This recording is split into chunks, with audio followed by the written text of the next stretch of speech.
Commission nationale de recensement des votes à l'effet d'assister à l'ouverture de ces travaux.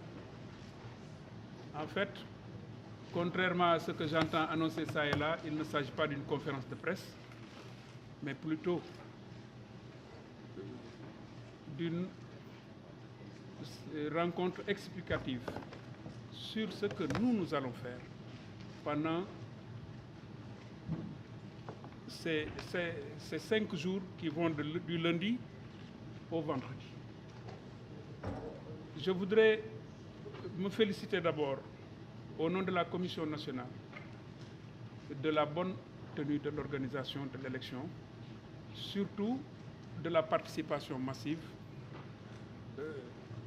qui a vu les Sénégalais aller aux urnes et rentrer tranquillement après avoir exprimé leur opinion.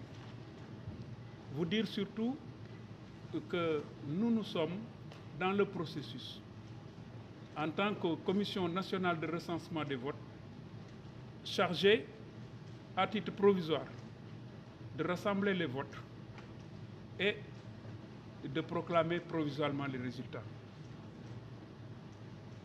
Nous le faisons ce travail sur la base des comptes rendus qui nous sont remontés par les délégués de la Cour d'appel qui sont présents sur l'ensemble du territoire national.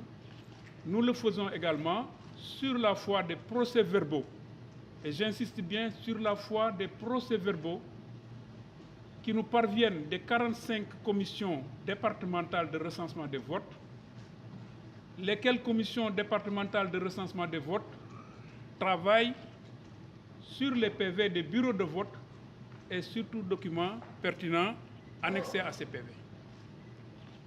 La Commission nationale de recensement des votes, qui est composée de 3 magistrats, de 2 représentants des candidats en lice à raison d'un titulaire et d'un suppléant, sous la supervision de la Sénat, parce que notre commission ne peut rien faire si la Sénat n'est pas présente.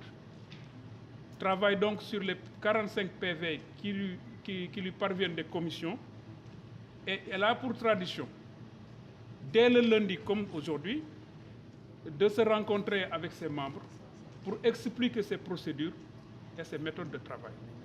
C'est à cet exercice que nous avons cru devoir vous associer, parce que même si vous ne pouvez pas, avec vos caméras et vos appareils photo, être présents dans nos lieux de travail, vous êtes quand même des témoins privilégiés sur qui nous comptons pour relayer l'information. Les seuls documents sur lesquels nous pouvons avec pertinence travailler doivent nous provenir des 45 départements que couvrent nos commissions départementales de recensement. Ce sont des PV qui sont à la disposition et de nos magistrats et des membres des bureaux de vote, des membres de la commission qui représentent les candidats en lice. C'est sur ces seuls documents que nous travaillons. Mais je voudrais insister pour vous dire que la Commission nationale a seul le pouvoir de redresser et d'annuler. Les chiffres qui nous parviennent peuvent être redressés s'il y a des erreurs, peuvent faire l'objet d'annulation s'il y a un motif qui le justifie.